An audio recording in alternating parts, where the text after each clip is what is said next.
दिन था 4 जुलाई 1994। अमेरिका के विस्कॉन्सिन शहर के बाराबू से एक 14 साल का बच्चा रात को गायब हो जाता है और उसके गायब होने के 5 दिन बाद उसकी लाश विस्कॉन्सिन रिवर में मिलती है। और सबसे बड़ा सवाल तो ये था कि वो बच्चा अपने स्कूल का स्विमिंग चैंपियन था और पोस्टमार्टम में ये आया था कि उसकी मौत डूबने से हुई है। तो वो बच्चा डूब कैसे गया जो एक स्विमिंग चैंपियन था, या फिर किसी ने उसे डुबाया था, या फिर वो खुद डूबा था? आइए जानते हैं इस केस को पूरी तरह से। नमस्कार दोस्तों, मैं हूं अंकित और आज मैं फिर से हाजिर हूं आप सब लोगों के लिए एक और क्राइम स्टोरी लेकर। अगर आप इस चैनल पर नए हैं तो चैनल को सब्सक्राइब कर दे, वीडियो पसंद आए तो लाइक एंड शेयर जरूर करें। तो चलिए चलते हैं आज के एक और इंटरेस्टिंग एपिसोड पर।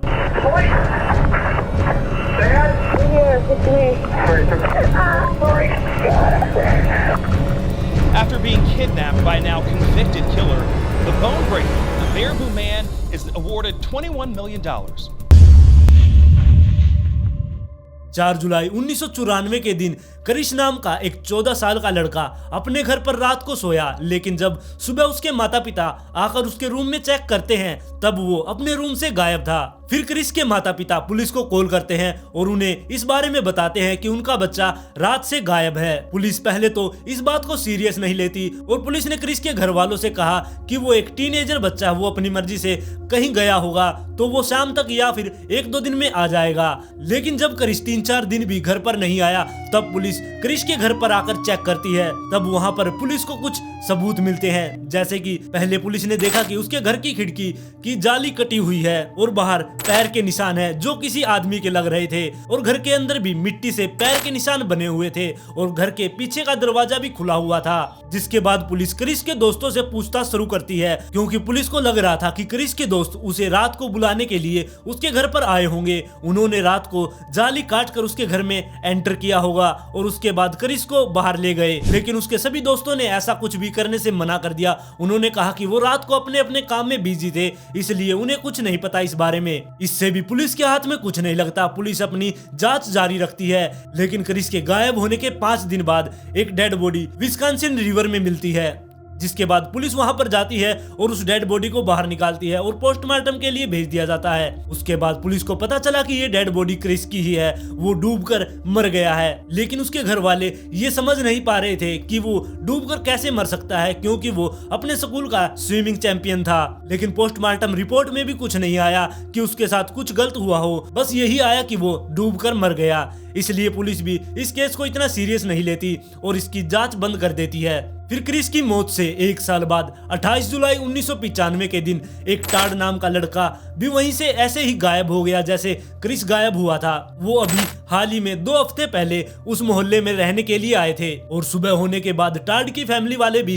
पुलिस को कॉल करते हैं और इस बारे में सारी जानकारी देते हैं और पुलिस अपनी जांच में लग जाती है। लेकिन उन्हें पता नहीं था कि आगे करना क्या है, क्योंकि उसके गायब होने का कोई भी सबूत नहीं था, मतलब कि वो कैसे गायब हो गया। लेकिन टाड के साथ उस रात हुआ क्या था, आइए जानते हैं। टाड जब उस रात को सो रहा था तब उसे ऐसा महसूस जरूर हुआ था कि कोई उसे गोद में उठा रहा है, लेकिन उसने सोचा कि उसके माता पिता में से कोई उसे गोद में उठाकर अंदर बेडरूम में सुलाने के लिए ले जा रहा है। लेकिन वो अपनी आंखें नहीं खोलता। थोड़ी देर बाद जब उसने अपनी आंखें खोली तो उसके सामने एक लड़का उसको गोद में उठाए भागे जा रहा है। जिसके बाद उसने अपनी आंखें पूरी तरह से खोली और उस लड़के का चेहरे को देखा। टाड ने उस लड़के को पहले देखा हुआ था, क्योंकि वो उसके मोहल्ले के आसपास ही रहा करता, और जो वो लड़का टाड को लेकर भाग रहा था उसे पता चल गया कि टाड अब उठ चुका है। उसके बाद वो टाड को रोड पर खड़ा कर देता है और उससे कहता है कि हम एक पार्टी में चल रहे हैं मेरे घर पर, जहां पर तुम्हारे दोस्त भी आए हुए हैं, तो हम वहां पर जाकर पार्टी करेंगे। और टाड ने उसको 2-4 लड़कों के नाम भी बताए, जिसमें से टाड 1-2 लड़कों को जाना करता, इसलिए टाड उसके साथ जाने के लिए तैयार हो जाता है। फिर वो टाड को अपने साथ लेकर एक घर तक पहुंचता है जो कि थोड़ा सुनसान इलाके में था। जिसके बाद टाड उसे अंदर जाने को कहता है। अंदर जाने के बाद टाड को थोड़ा शक होने लगा, क्योंकि अंदर कुछ भी नहीं था, कोई लड़के वगैरह भी नहीं थे, पार्टी की कोई सजावट भी नहीं की थी। जिसके बाद उस लड़के ने टाड से कहा कि उसका नाम जोय है और वो यहीं पर रहता है। फिर जोय ने टाड से कहा कि तुम मेरे साथ ऊपर चलो, ऊपर और भी लड़के आए हुए हैं। फिर टाड उसके साथ पौड़ियों से ऊपर जाने लगता है और ऊपर जाकर जैसे ही टाड ने दरवाजा खोला उसके बेडरूम का, तभी जोय ने पीछे से टाड को धक्का दे दिया और वो एक आगे जो बेड था उस उसके ऊपर जाकर गिर गया और टाड के बेड पर गिरते ही जोए ने उसके पैर को पकड़ लिया और उसके टखने को जोर से ट्विस्ट कर दिया, जिससे उसका टखना टूट गया और टाड बहुत जोर से वहां पर करहा रहा था।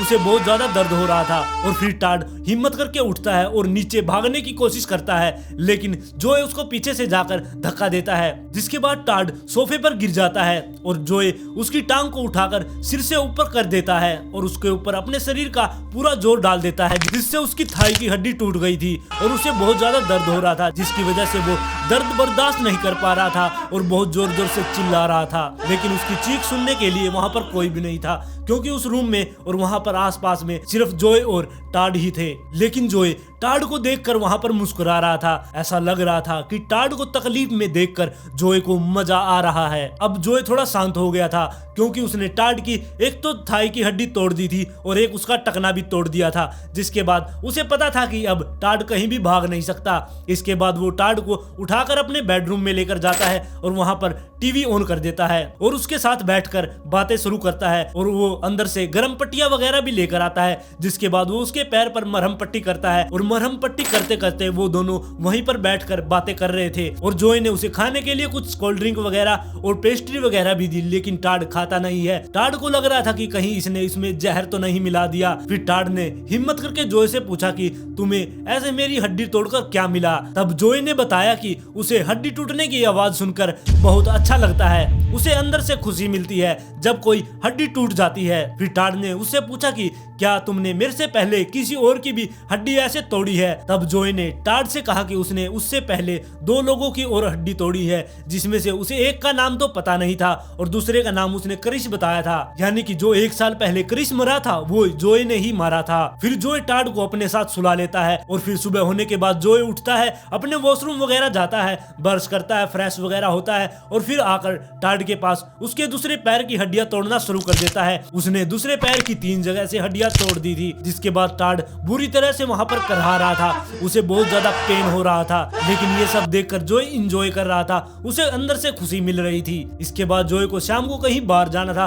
पार्टी वगैरह में। तब वो सोचता ही कहीं ये भाग ना जाए, इसलिए वो टाड को उठाकर अपने एक स्टोर रूम में बंद कर देता है और वहां से चला जाता है। उसके जाने के बाद टाड हिम्मत करके वहां पर कुछ ढूंढता है, तब उसे एक गिटार मिलता है। गिटार से वो उस दरवाजे को तोड़ने की कोशिश करता है। काफी देर तक उस दरवाजे पर वो गिटार मारने से वो दरवाजा टूट जाता है और वो टाड धीरे धीरे से बाहर निकलता है। बाहर निकलने के बाद वो रेंगते रेंगते पौड़ियों तक पहुंचता है और पौड़ियों से वो धीरे धीरे नीचे की तरफ उतरता है। वो गिरता पड़ता संभलता कैसे ना कैसे करके नीचे तक आ जाता है। उसको नीचे उतरते हुए चक्कर भी आ रहे थे, क्योंकि उसने जब से वो यहाँ पर आया है तब से उसने कुछ खाया भी नहीं था, जिसकी वजह से उसे चक्कर वगैरह भी आ रहे थे। लेकिन वो हिम्मत करके नीचे किचन तक पहुंचता है। उसे वहां पर किचन की दीवार पर एक टेलीफोन लगा हुआ दिखाई दिया। इसके बाद वो टेलीफोन की तार तक पहुंचता है। वो टेलीफोन को नीचे की तरफ खींचता है और उसे पुलिस को फोन करता है और पुलिस को बताता है कि वो जोए नाम के एक लड़के के घर पर बंद है और उसका घर यहाँ से बहुत दूर है और उसे पता नहीं